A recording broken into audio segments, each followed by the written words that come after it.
다 같이 한 목소리를 합독하겠습니다. 시작.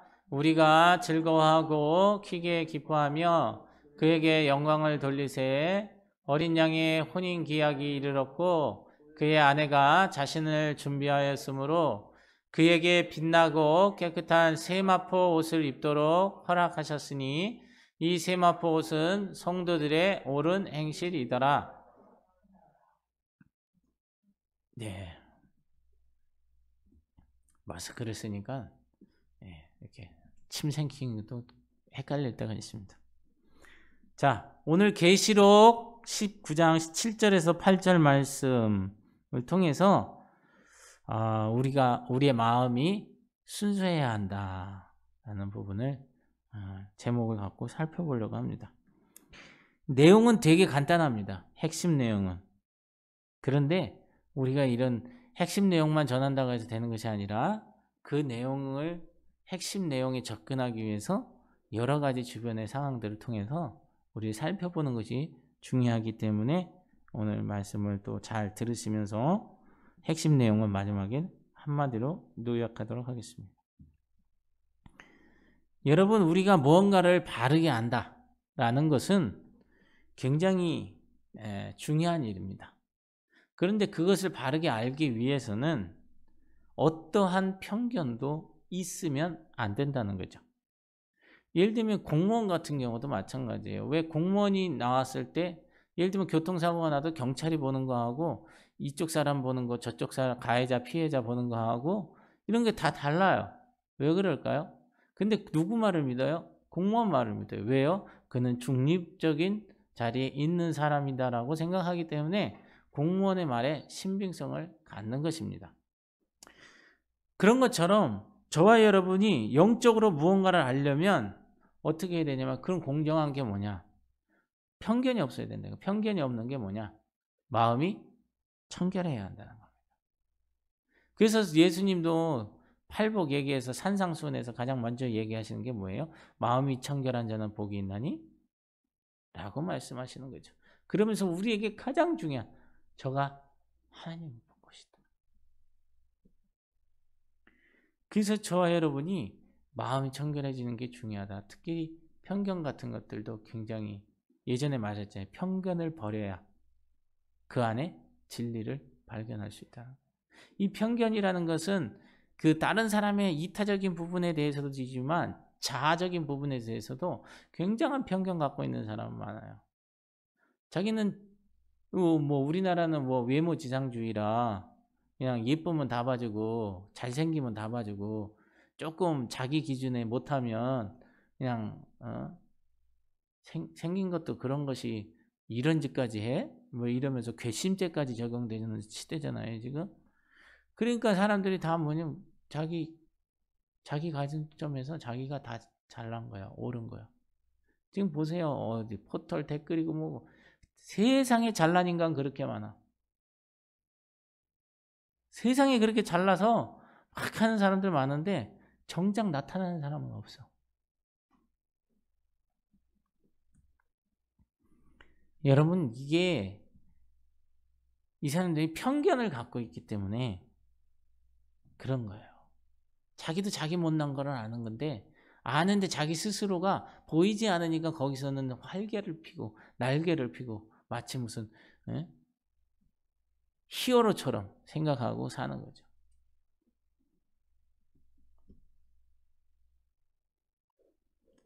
여러분, 그래서 우리 인생에서 무엇을 어떻게 보는지 이것이 엄청 중요한 거예요. 여러분이 인생 살면서 무엇을 보느냐 그리고 어떻게 보느냐 이게 너무 중요하다는 거예요. 왜냐? 그것이 바로 우리 마음이 생각하는 것에 내 마음이 생각하는 것에다가 뿌리를 내리고 있기 때문에 그렇다는 거예요. 다시 말하면 우리가 인생에서 무엇을 어떻게 보는지 이것이 중요한 것은 우리의 마음이 생각하는 것에 그 뿌리가 내려져 있다는 거예요. 내가 무엇을 생각하고 있는지에 따라서 내가 보는 것 그리고 그 보는 내용까지도 바뀌어진다는 거예요. 내용까지도.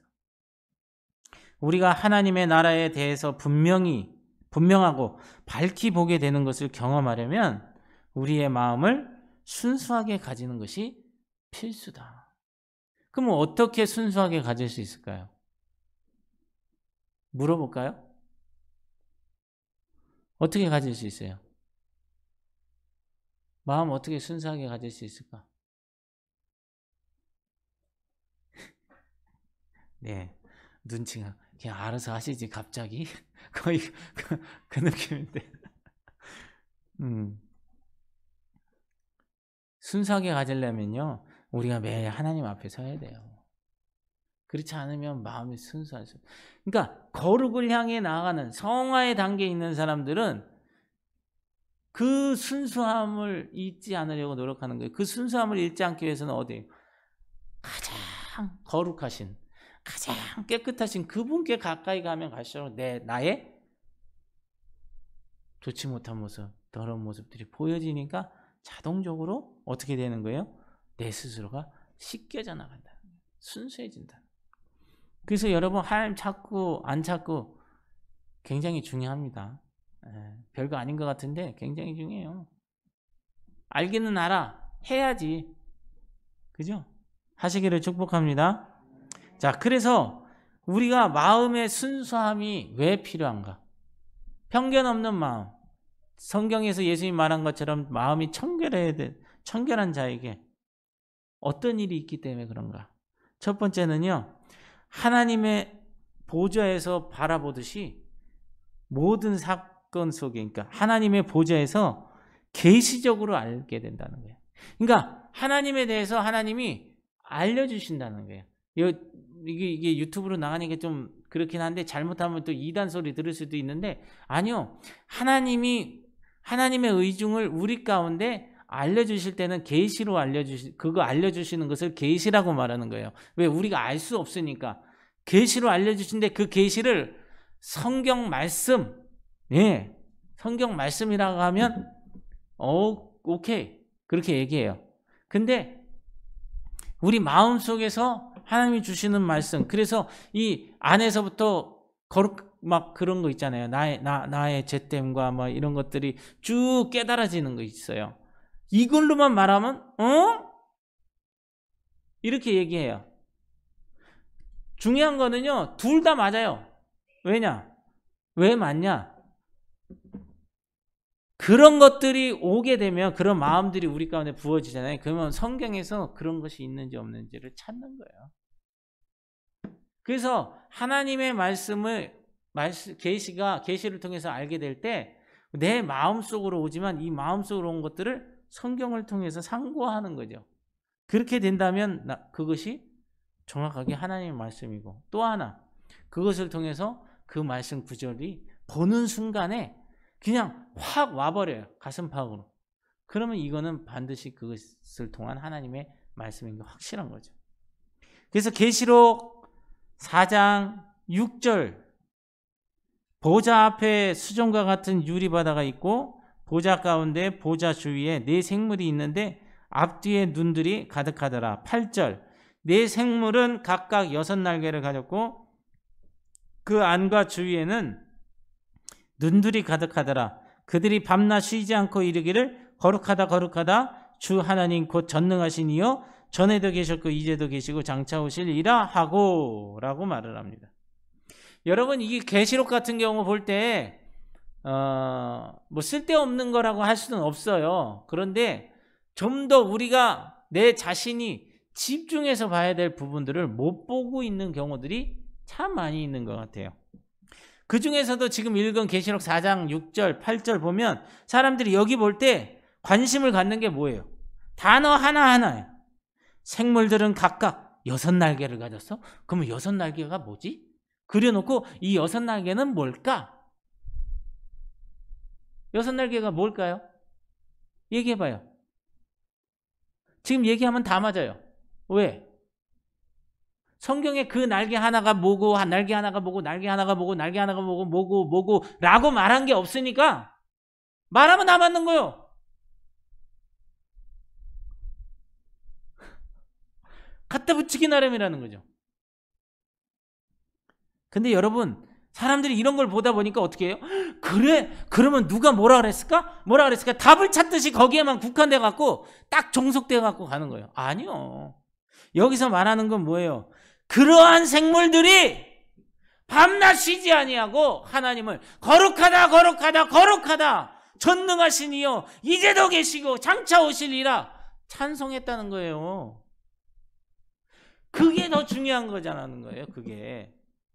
그래서 여러분 여기서 우리가 이 읽은 본문에서 계시록 4장 6절 8절 여기서 하나님을 인식하며 살 때 오는 마음의 순수함을 소유하라는 거예요.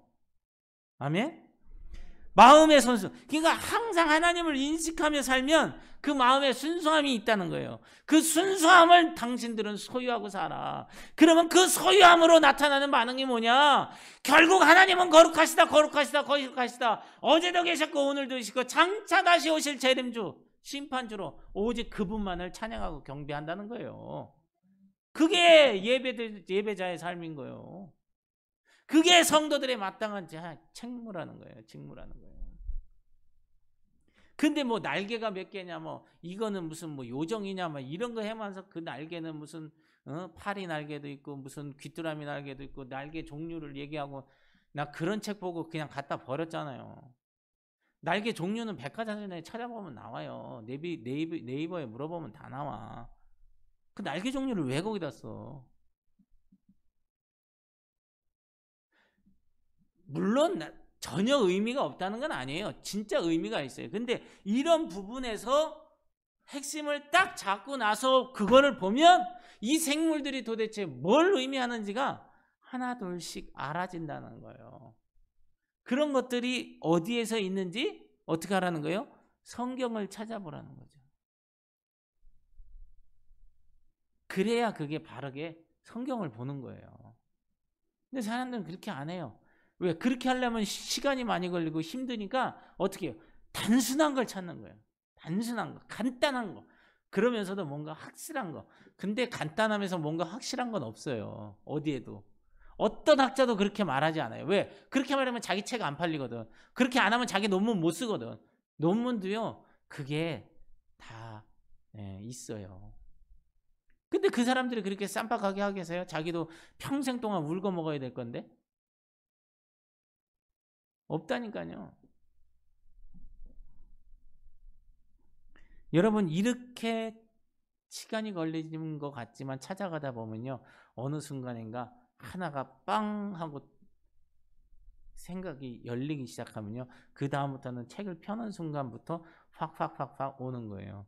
어떤 분들은 그러더라고요. 이거 성경 피니까 그래. 주어 동사 목적어 동사 뭐 해갖고 오늘은 여기에 대해서 얘기하고 오늘은 부사절에 대해서 얘기하고 그러면서 자기는 말씀을 잘 쪼개는데 새빨간 거짓말이지. 그거는 말장난하는 거죠. 말장난. 여러분 그래서 이게 뭘 얘기하려고 주변에 이렇게 장황하게 얘기했냐면 결국은 그 하나님에 대한 순수한 마음이 사라지기 때문에 그렇다. 제가 여러분들에게 설교를 해야 되겠다라고 생각하고 하면요. 순수한 마음이 없어져요. 그나 이걸 통해서 내가 깨달은 거 알려준다. 나눈다 생각하면 또 그렇지 않아요. 그래서 원고에 없는 얘기를 할 때가 있는 게 바로 그런 것 때문에 그런 거예요. 자기 합리화를 좀 해볼게요. 벌써 집에 가서 들을 생각까지 생각나나 봐. 절대 그렇게 얘기하진 않아요. 근데 그런 부분이 있다는 거예요. 여러분 여기서 보십시오.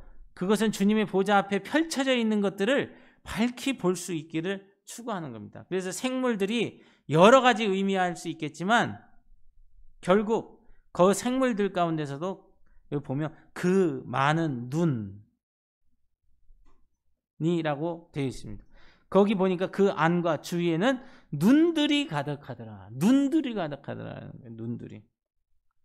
눈은 모든 것을 포괄하여서 밝히 볼 수 있는 상태를 의미하는 것인데 그것은 하나님 임재 안에 있음으로 갖게 되는 결과를 얘기하는 거죠. 그런 것들 하나님 안에 있을 때 보는 것이 복되고 하나님 안에 있을 때 듣는 귀가, 들을 수 있는 귀가 복된 것이고, 하나님 안에 있을 때 말할 수 있는 입이 복된 것이고, 하나님 안에 거할 때 걸을 수 있는 발이 복된 것이라는 겁니다. 그래서 주님이 계신 곳에는 그분의 보좌도 함께 있음을 꼭 기억하십시오. 여러분, 주님을 만나셨습니까? 그렇다면, 주님을 만나셨다면 여러분 만나시자마자 나타난 반응은 뭐예요? 꼬꾸라지는 거예요. 왜? 하나님의 그 영광의 보좌, 온 우주의 창조주의 보좌를 내가 대했는데 거기에 멀뚱하게 서 있을 사람이 어디냐는 거죠. 여러분, 그러니까 주님을 만났을 때는요, 절대 교만해질 수가 없어요. 교만해졌다. 주님 만났는데 교만해졌다. 그러면 귀신인 거예요. 귀신 들린 거예요. 사단의 역사인 거지. 어떻게 그 거룩하신 보좌에 계신 분을 내가 직면했는데 거기에서 교만이 나올 수 있고, 거기에서 편견, 오만, 이런 것들이 나올 수 있냐는 거죠. 그분의 속성과는 전혀 다른 거예요. 벌써 이거 보면은 가짜인 거 딱 드러나잖아요. 근데도 그 사람이 뭐 이랬다 저랬다 하면 혹하는 게 왜 그래요? 자기도 기준이 없어. 더군다나 성경도 안 봤어. 성경을 안 봤다는 말은 통독을 안 했다는 말이 아니라 아까 말씀드린 것처럼 그런 내용을 보고 그 다음에 차곡차곡 그 안에서부터 파생되어져서 성경을 쭉쭉쭉쭉쭉 읽어나가다 보면 나중에 그걸 통째로 먹게 된다니까요. 그래서 성경은 통째로 먹으라 그랬잖아요. 이것이 안 되니까, 안 해봤으니까 누가 이렇다 좀만 특이한 것만 얘기하면 홀가닥 하는 거예요. 성경 공부? 신천지? 똑같아요. 별것도 없어. 근데 누가 깨달아야 되는 거 깨달아야 되는데, 그러면 이렇게 되는데, 그러면서 그 사람이 굉장히 좋아 보이는 거지. 그러니까 그 다음에 뭐예요? 그 사람 깨달은 게 뭐야? 왜? 나도 그 사람 같아 보이고 싶거든. 뭔가 특이한 게 있는 것 같거든. 괜히 궁금살란한 거예요. 그러니까 그거 뭐 해준다니까, 뭐 이런다니까 홀딱 가는 거예요, 그게. 세상에 기준 없는 사람, 줏대머리 없는 사람들. 성경을 조금만이라도 제대로만 봤으면 그런 일이 있겠냐는 거죠.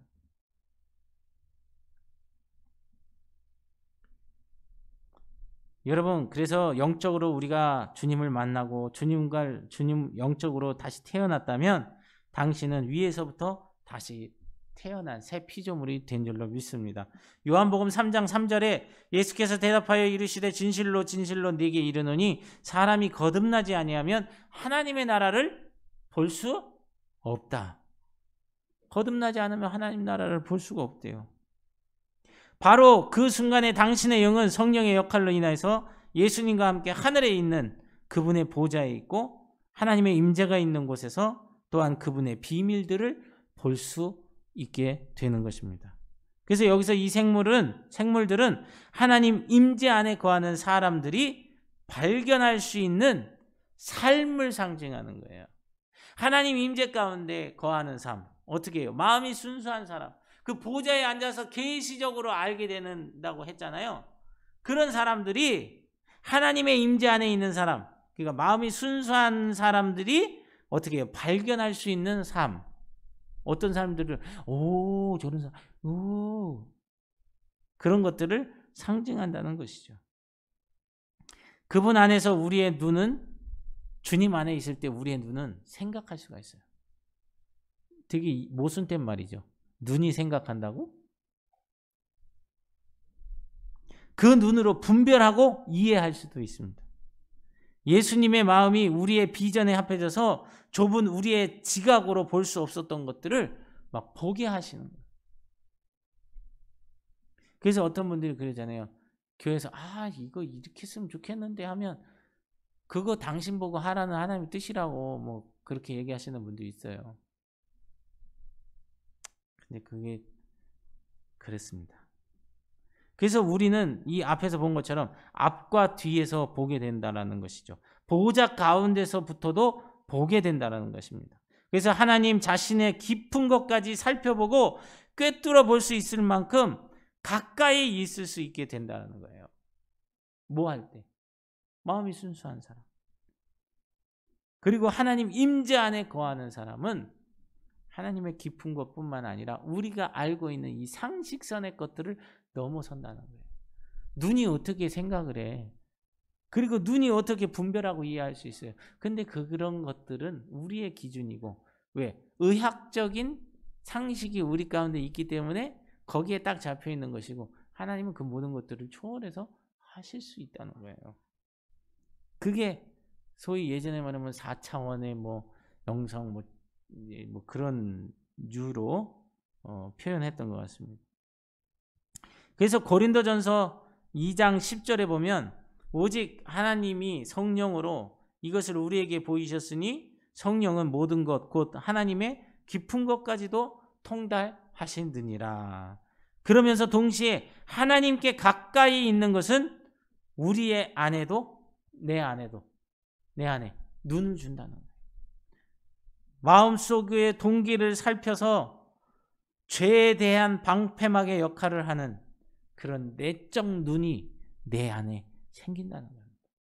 이게 마귀로부터 오는 건지 하나님으로부터 오는 건지, 내가 받아야 될 건지 내쳐야 될 건지, 이런 것들을 준다는 거죠. 그 내적인 눈은 또한 하나님의 거룩하심을 더 알게 만드는 역할을 하고, 그리고 또한 순전한 삶을 살도록 우리를 강권한다는 거예요. 거룩한 삶을 살라고, 마음이 순수한 삶을 살라고 막 강권하시는 거예요. 그러니까 그런 것이 안 되면 막 힘든 거예요. 여러분이 욕망적으로 원하는 것들이 안 돼서 힘든 거, 이런 거는 포기하셔도 돼요. 그러나 이 안에서 하나님의 임재 가운데서 내 안에 계신 그분께서 말씀하셨을 때, 강권하셨을 때, 그것이 안 될 때 저와 여러분 기쁜 게 아니라 힘들어야 돼요. 그럴 때 힘들어야 돼요.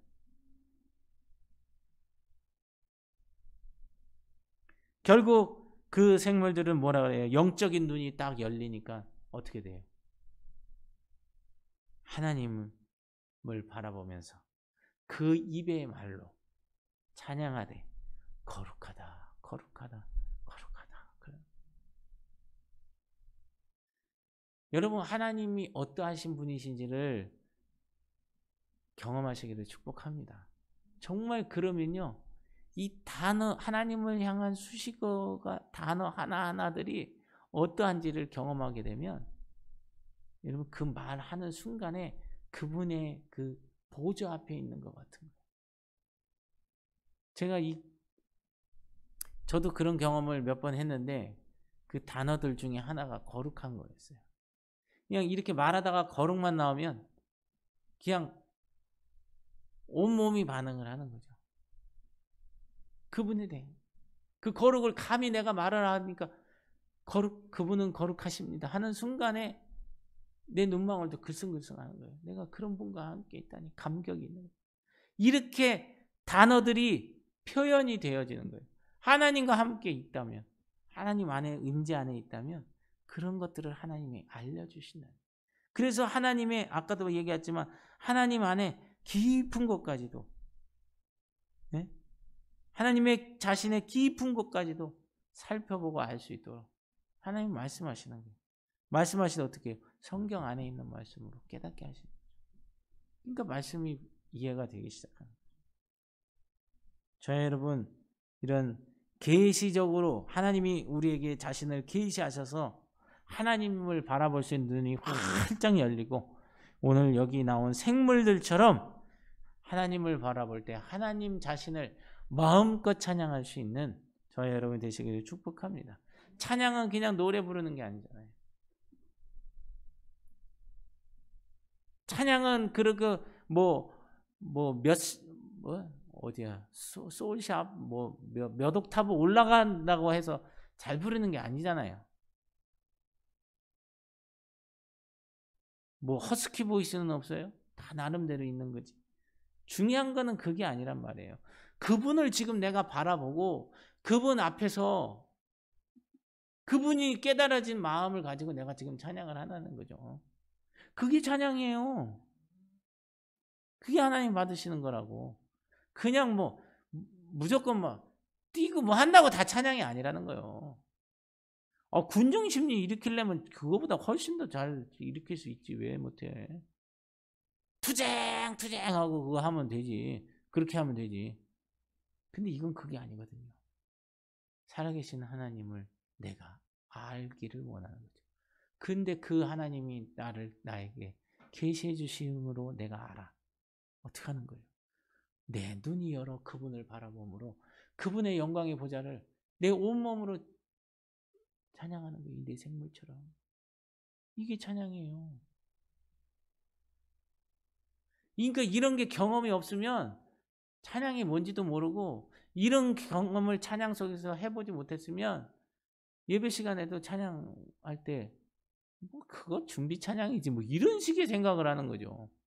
그러면 준비면은 그 당시 뭐 괜찮아요? 그냥 늦어도 괜찮은 거예요? 안 들어가도 괜찮은 거예요?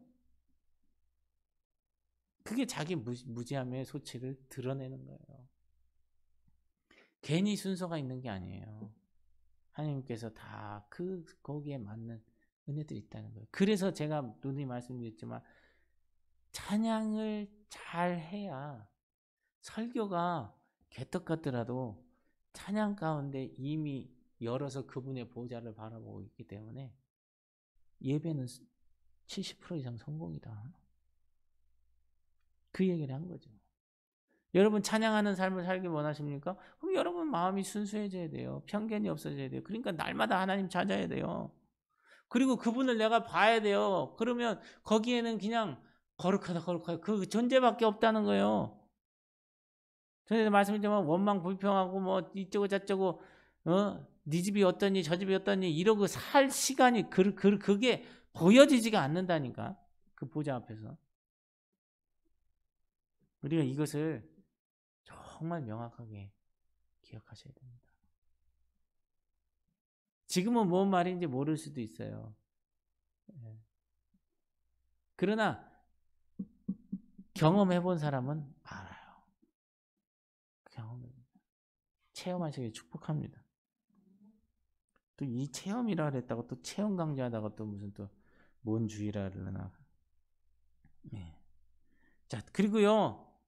그렇게 될 때 어떻게 됩니까? 오늘 여기 이제 요한복음의 말씀을 통해서 보면 참 이스라엘 사람은 영적인 지각을 갖고 있다라는 것을 예수님이 계시록이 아닌 요한복음에 말씀하시는 거예요. 요한복음 1장에 보면 나다나엘에 대해서 나옵니다. 나다나엘. 그래서 예수님이 나다나엘에 대해서 뭐라 말씀하시냐면 보라 이는 참 이스라엘 사람이라 그 속에 간사한 것이 없다. 뭐가 없다고요? 간사한 거. 속이는 거. 다시 말하면 뭐예요? 아까도 마음이 순수하다는 거예요. 야, 얼마나 좋을까? 예수님이 모든 것을 아시는 그 눈으로 딱 봤는데 마음이 순수해. 야. 옆 사람 한번 보세요. 이렇게 하고. 웃으면 수상한 거야. 우리에게도 이러한 순수함이 있도록 정말 하나님 앞에 나아가야 될 줄로 믿습니다. 나다나엘은 그 안에 눈이 있었습니다. 자기 안에 분별할 수 있는 그 눈이 있어요. 자기 기만으로부터 자유로웠다는 거예요. 자기를 자꾸 이렇게 속이는 일들이 있어요. 그러니까 자기 변호사는요, 나를 변호하는 게 아니라 나를 속이는 거예요. 근데 사람은 이거를 계속 해. 여러분, 누구한테 계속 말할 때마다 속임을 당한다고 생각해 보세요. 그 사람 또 만나겠어요? 그 바보가 어디 있어요? 근데 이 바보들이 자기가 자기를 속이는데도 자기가 좋아해. 자기가 또 그리고 몰라. 근데 그거를 즐겨해. 바른 말하면 싫대.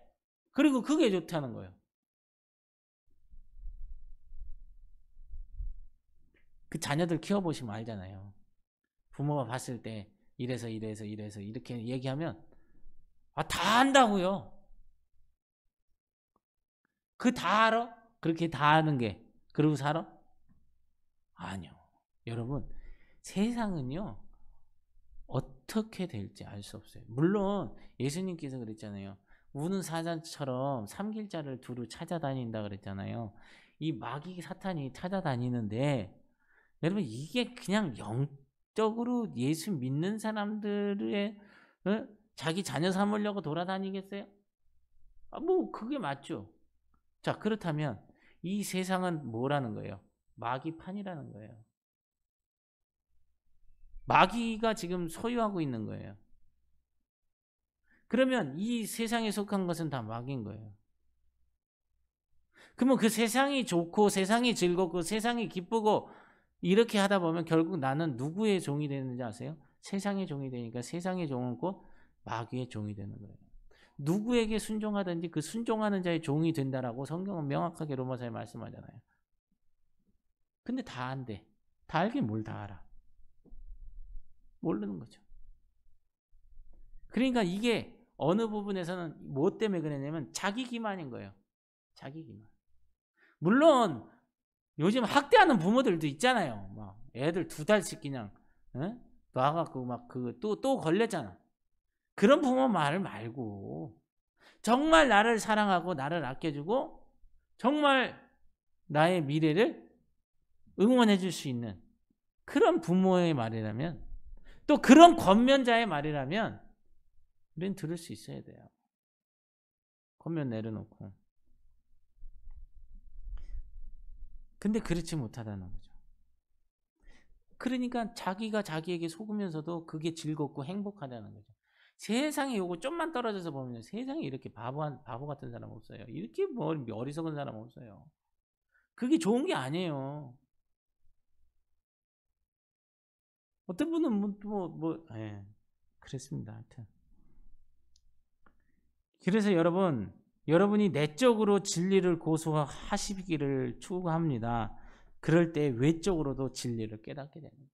내가 마음으로 주님을 알기를 원하게 된다면요. 외적으로도 그 주님을 아는 삶을 살아가게 되어 있다는 거예요. 그러니까 그런 말씀드리잖아요. 내가 마늘을 먹었으면 내가 말할 때 무슨 냄새가 나야 된다고요? 마늘 냄새가 나야 되는 거예요. 양파를 먹었으면 양파 냄새가 나는 거고요. 그런 것처럼 여러분이 진리를 고수하시면 어떻게 해요? 외적으로도 그 고수하는 진리 고수의 향기가 나타나게 된다는 겁니다. 그래서 나다나엘은 예수님을 보고 분명히 말했습니다. 49절에 당신은 하나님의 아들이시오.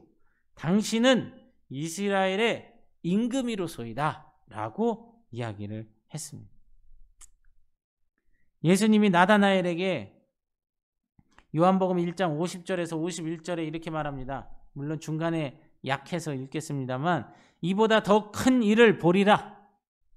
그런 49절의 고백을 들은 다음에 예수님이 하신 말씀이 이보다 더 큰 일을 보리라. 진실로 진실로 너희에게 이르노니 하늘이 열리고 하나님의 사자들이 인자 위에 오르락 내리락 하는 것을 보리라.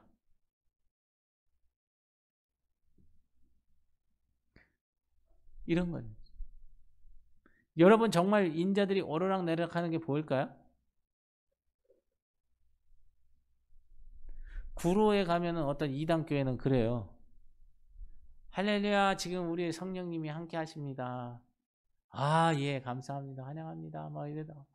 자, 여러분, 저 오른쪽을 보십시오. 저쪽이 지금 천사들이 사닥다리로 내려오고 있습니다. 보이십니까? 보이십니까? 보이셔야 합니다. 안 보이시는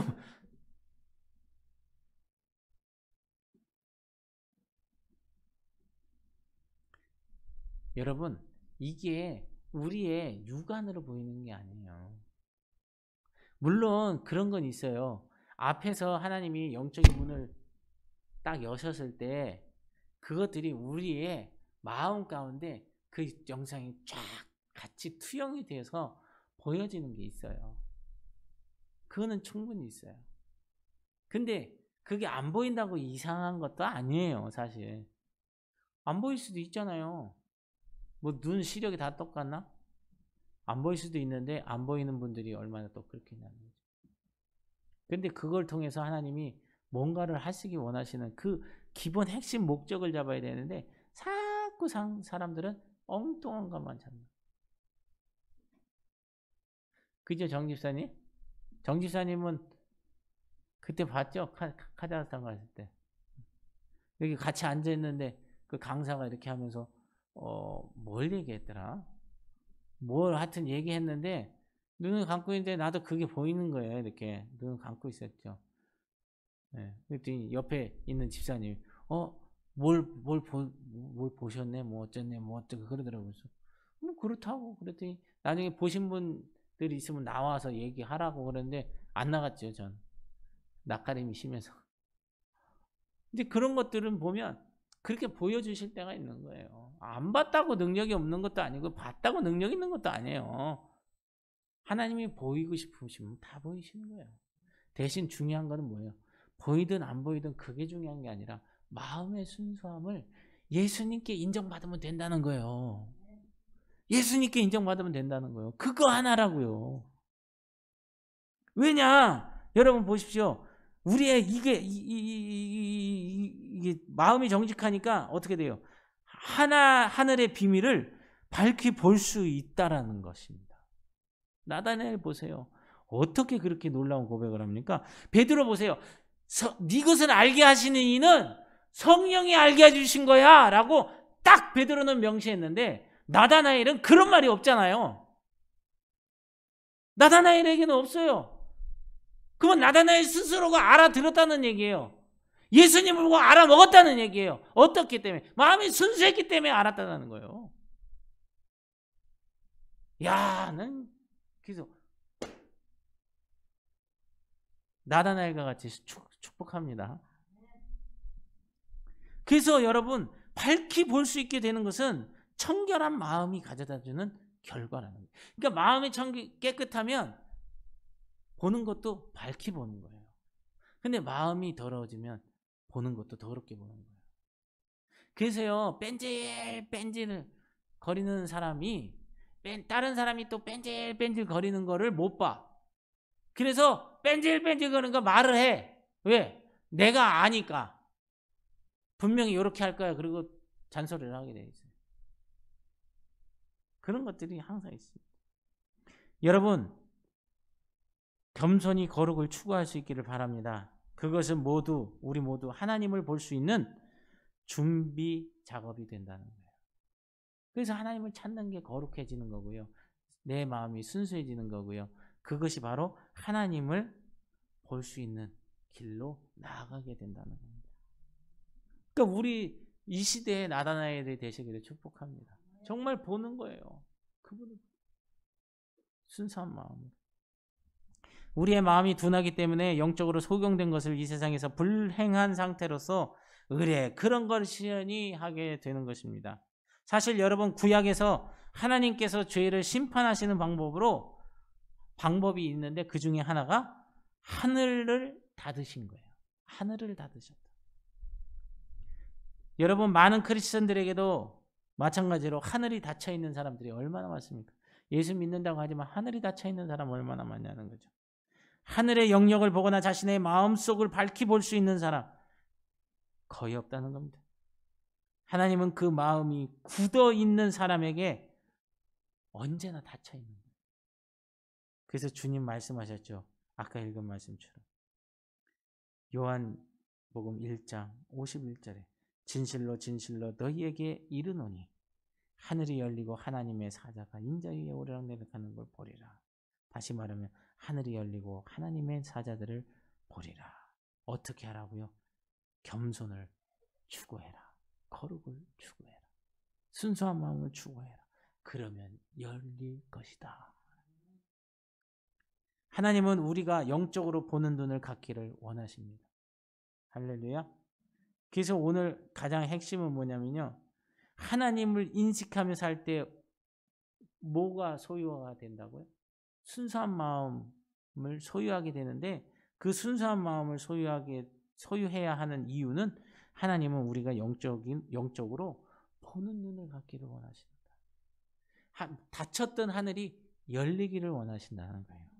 사도행전 2장 17절에 하나님이 말씀하시기를 말세에 내가 내 영을 모든 육체에 부어주리니 너희의 자녀들은 예언할 것이요 너희의 젊은이들은 환상을 보고 너희의 늙은이들은 꿈을 꾸리라.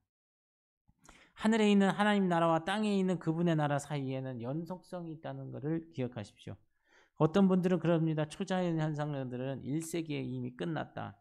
오늘에는 우리가 믿음으로 행하고 보는 것으로 하지 아니한다고 주장하는 사람들도 있습니다. 성령 시대는 끝났다. 근데 보십시오. 끝났습니까? 자기가 자기를 기만하는 거예요.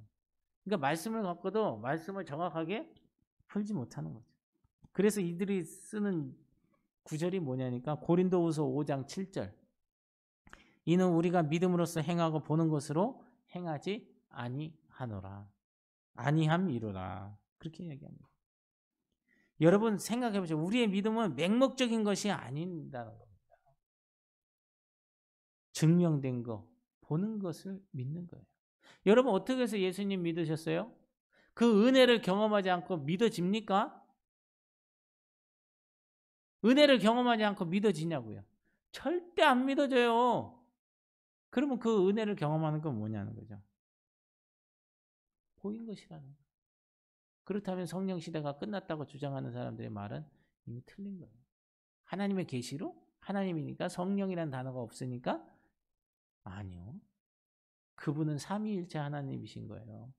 그러면 이들이 말할 때 그런 식으로 얘기하면 삼위일체 신학을 부정하는 거니까 그들이 이단인 거예요. 근데 그게 뭔 말인지도 못 알아먹고 막 하는 거잖아요. 학자들이 좀 그런 기질이 있어요. 왜냐 뭔가 독특한 거를 자기가 말해야 자기가 뜨거든요. 그래야 학교에서도 입지 좋아지고 강연도 많이 들어오고 책을 팔더라도 몇 세를 하면 돈이 많이 들어오잖아요.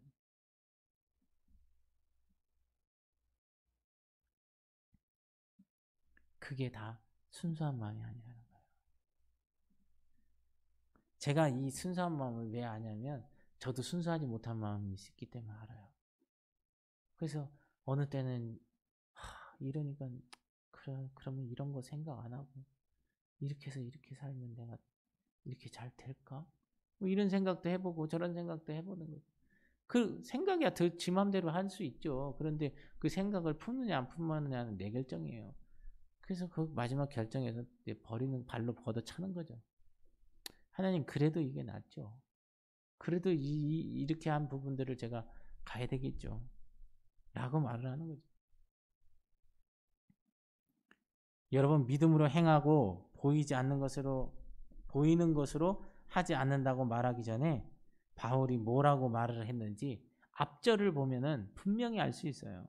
고린도후서 4장 18절 우리가 주목하는 것은 보이는 것이 아니요 보이지 않는 것이니 보이는 것은 잠깐이요 보이지 않는 것은 영원함이라.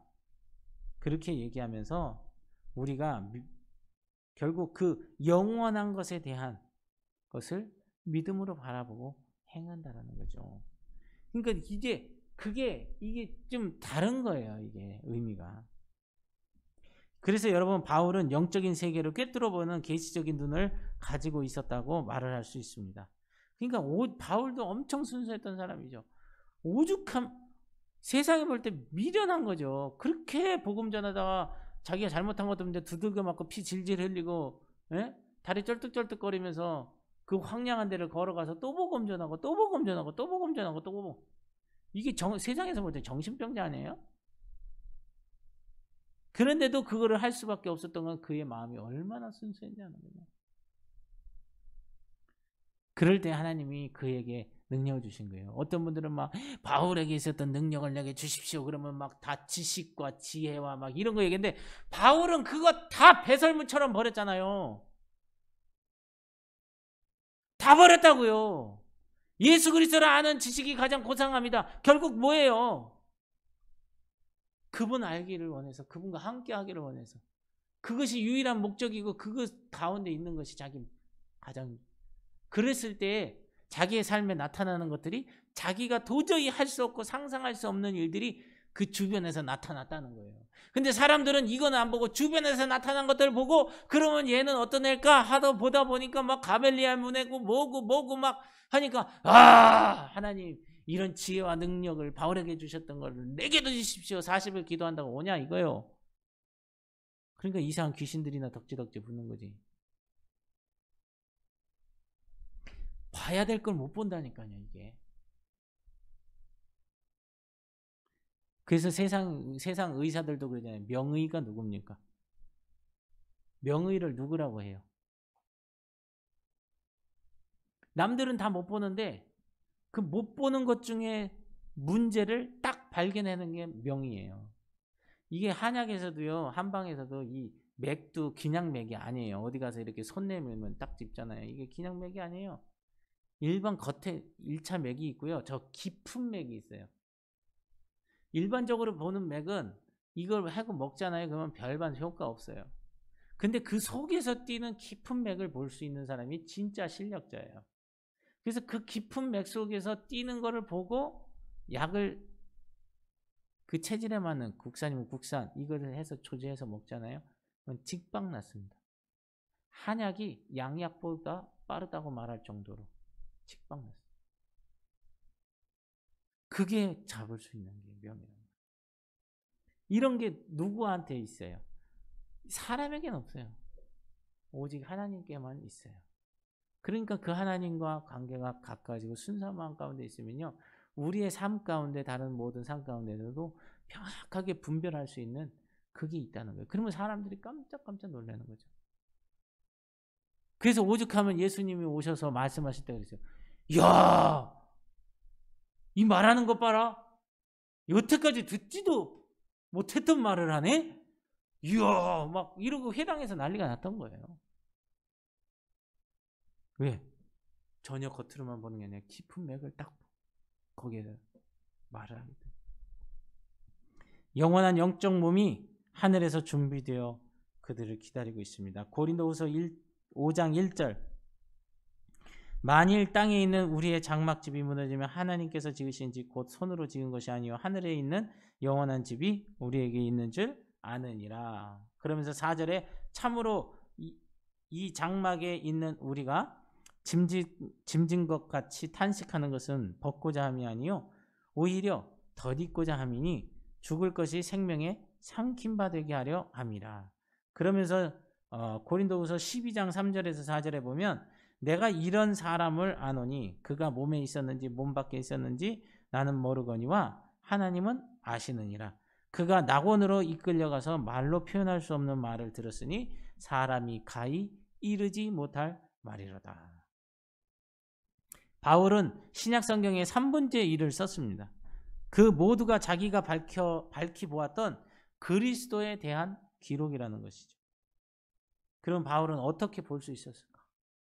고린도후서 3장 18절 우리가 다 수건을 벗은 얼굴로 거울을 보는 것 같이 주의 영광을 보매 그와 같은 형상으로 변화하여 영광에서 영광에 이르니 곧 주의 영으로 말미암음이니라.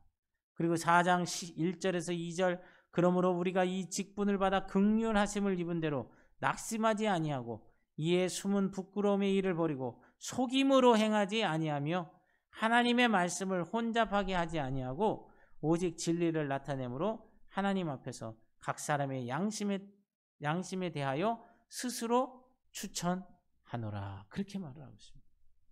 여러분 기억하십시오. 깨끗해진 마음과 온전해진 거룩함으로부터 하나님의 영광을 밝히 볼 수 있다는 것입니다. 우리는 어떤 경험을 추구하는 것이 아니고 순수한 마음을 추구하라고 말하고 있는 것입니다. 환상을 보라고 말하는 것이 아니라 거룩하게 되기를 소원하라고 말하는 것입니다. 그러면 그 모든 것은 하나님께서 행하신다. 우리의 필요를 누가 제일 잘 하신다고 그랬어요? 성경에. 아버지께서 하신다고 그랬어요. 그렇다면 아버지께서 내 필요를 아시니 너가 할 일은 뭐냐 이거예요. 그거를 하라는 거예요. 그게 신앙의 본질적인 관계잖아요. 그리고 구차도를 얘기하는 것도 그런 속에서 하나님 뜻을 위해서, 의를 위해서, 나라를 위해서 구하고 찾고 두드리고 그런 일을 할 때에 어떻게 하는 거예요? 열리게 되고 찾게 되고 하는 것은 그 이후의 것은 하나님께서 행하시겠다라는 거죠.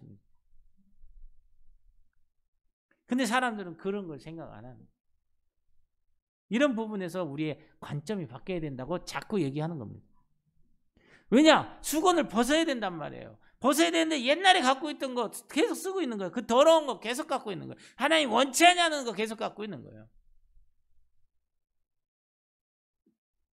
어떤 남자 옛날 중국의 드라마 보면은 그런 거 있어요. 영화에 그런 게 있더라고요. 결혼을 하면 중국 여자들이 이렇게 앞에 이렇게 내리잖아요. 얼굴을 가리고 뭐 이렇게 하고 하는데 만약 거기서 이제 결혼식을 하고 이제 둘이 이제 방으로 갔어요. 이제 깜깜해서 자야 되잖아. 남편 된 사람이 새신랑이 이제 이제 이거 좀 이렇게 하세요. 이러면 어떻게 해요? 그러면 되겠어요? 그리고 계속 그러고 살아. 이게 말이 돼요? 내 이 쓴 거에는 손대지 말라. 그리고 계속 살아. 그게 말이 되냐고.